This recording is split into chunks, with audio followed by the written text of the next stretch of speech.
হাসরের ময়দানে যেখানে সূর্য আমাদের 1 বিঘত উপরে মাথার। একটু কল্পনা করেন, বাবারাও কল্পনা করেন, মায়েরাও কল্পনা করেন, যারা বুঝমান ছাত্রীরা আছো তোমরাও কল্পনা করো, মাত্র 1 বিঘত উপরে যখন সূর্যটা আসবে তখন তাপমাত্রার অবস্থা কি হবে। এই পরিস্থিতিতে হাসরের ময়দানে আমরা যারা মুমিন আমরা বিশ্বাস করি এই হাসরের ময়দান কায়েম হবে, সেখানে সবাইকে আমাদের যেতে হবে, সেই ময়দানে আমাদেরকে আল্লাহর কাছে হিসাব দেওয়ার জন্য অপেক্ষা করতে হবে। তো এই একটা ভয়ঙ্কর বড় অস্থিরতার পরিবেশে গোটা পৃথিবীর যত বড় ধনী হোক, বড় লোক হোক, ক্ষমতাশালী হোক, প্রভাবশালী হোক, যার যত দাপট দুনিয়াতে থাকুক, সবাই সেদিন এক মজমায়, এক মাঠের মধ্যে এভাবে দাঁড়িয়ে থাকবে। কিসের অপেক্ষায়? বিচারের অপেক্ষায়, কখন আল্লাহর বিচার কার্য শুরু হবে। তো এই ভয়াবহ কঠিন পরিস্থিতিতেও গোটা পৃথিবীর মধ্য থেকে বাছাই করে আল্লাহ রাব্বুল আলামিন কিছু মানুষকে গরমের প্রচণ্ড তাপ থেকে মুক্তি দিয়ে আল্লাহ তাআলা স্টেজে ডেকে নিয়ে এই প্রচণ্ড গরমের মধ্যেও আল্লাহর নূরের মুকুট পরায়া দিয়া তাদেরকে আল্লাহ রাব্বুল আলামিন শীতল করবেন। এই মুহূর্তে আমরা একটু মিলায় নেই, এই মুহূর্তের তাপমাত্রা আছে মাত্র 37 ডিগ্রি সেলসিয়াস, মাত্র 37। মোটামুটি আমাদের কাছে ফ্যান চলছে, এরপরেও গরম লাগতেছে, তাই না? যেদিন বাংলাদেশে 40 ডিগ্রি সেলসিয়াস হয়, 42 হয়, ওই দিন তো মানুষ রাস্তায় বের হইতে পারে না। আর বিদ্যুৎ ছাড়া, কারেন্ট ছাড়া ঘরের মধ্যে অবস্থান করা আমাদের জন্য কষ্টকর।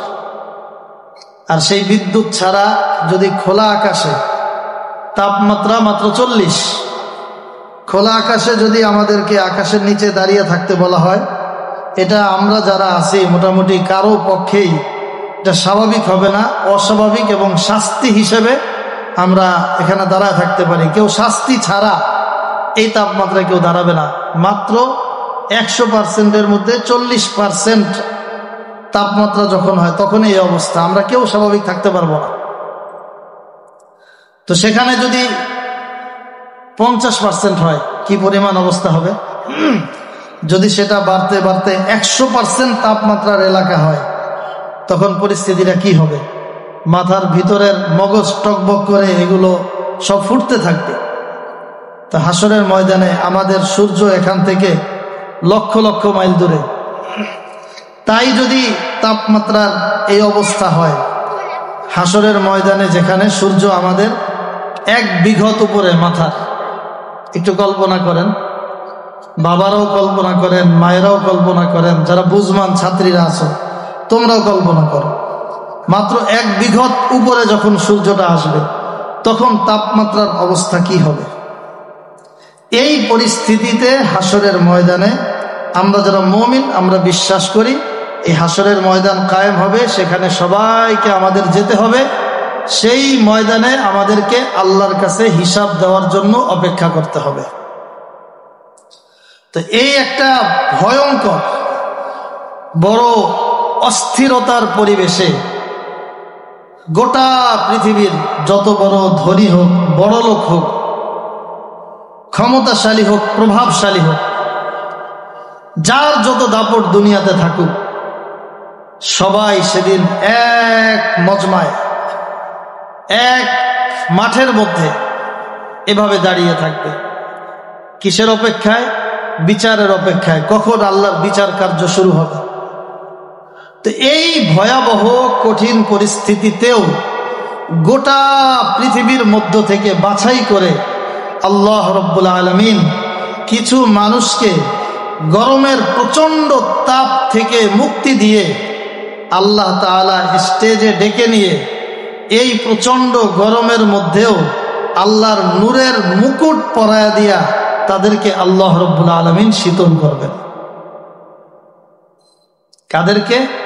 হাদিস শরীফে আল্লাহ রাসূল সাল্লাল্লাহু আলাইহি ওয়াসাল্লাম বলেছেন, যে সমস্ত বাবারা তার ছেলেকে তার মেয়েকে কোরআনুল কারীম পড়াবেন, কোরআনুল কারীমের হাফেজা বানাবেন, কোরআনুল কারীম যাদের সিনার মধ্যে থাকবে, যাদের অন্তরের মধ্যে কোরআনুল কারীমটা বসে যাবে, তাদের সম্পর্কে নবী বলেছেন ইউলবাসু ওয়ালিদাহু তাজাই ইয়াউমাল কিয়ামাহ।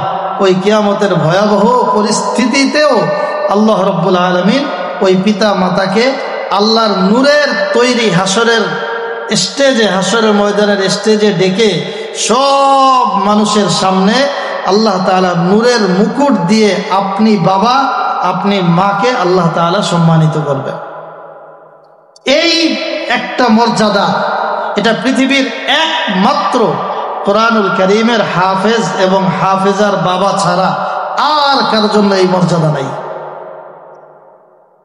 এটা আমাদের জন্য কত বড় আনন্দের এবং গৌরবের বস্তু হতে পারে। এমন একটা জায়গা যেখানে সবাই থাকবে, যত রাজা যত বাদশাহ সবাই ওই জায়গায় দাঁড়ানো, কিন্তু এই মর্যাদার স্তরে শুধুমাত্র কোরআনুল কারীমের হাফেজ এবং হাফেজার বাবারাই এই জায়গাটায় স্থান পাবে। তো আজকে আমার ভালো লাগছে এজন্য যে ওই রকম হাসরের ময়দানে আল্লাহ রাব্বুল আলামিনের নূরের মুকুট পেয়ে যারা ধন্য হবেন। আল্লাহর নবীর হাদিসগুলো সত্য, নবী মিথ্যা কথা বলেন না। কোরআনুল কারীমে নবীর কথার স্বীকৃতি দিয়ে আল্লাহ বলেছেন ওমা ইয়ানতিকু আনিল হাওয়া, সূরা নাজমের 3 নম্বর আয়াত। আল্লাহ বলেন যে আমার নবী মুহাম্মদ নিজের পক্ষ থেকে কোনোটাই বানিয়ে বলে না, ইন হুয়া ইল্লা ওয়াহয়ু ইউহা। মুহাম্মদ যা বলে সব আমি আল্লাহ যা ওহী নাজিল করেছি সেটাই বলে। তো সেই মুহাম্মদুর রাসূলুল্লাহ বলেছেন যে এই রকম সম্মান হাফেজ এবং হাফেজার পিতা মাতাকে আল্লাহ দান করবেন। সেই সম্মানিত কাফেলা আমরা, এজন্য আবারও শুকরিয়া আদায় করেন আলহামদুলিল্লাহ।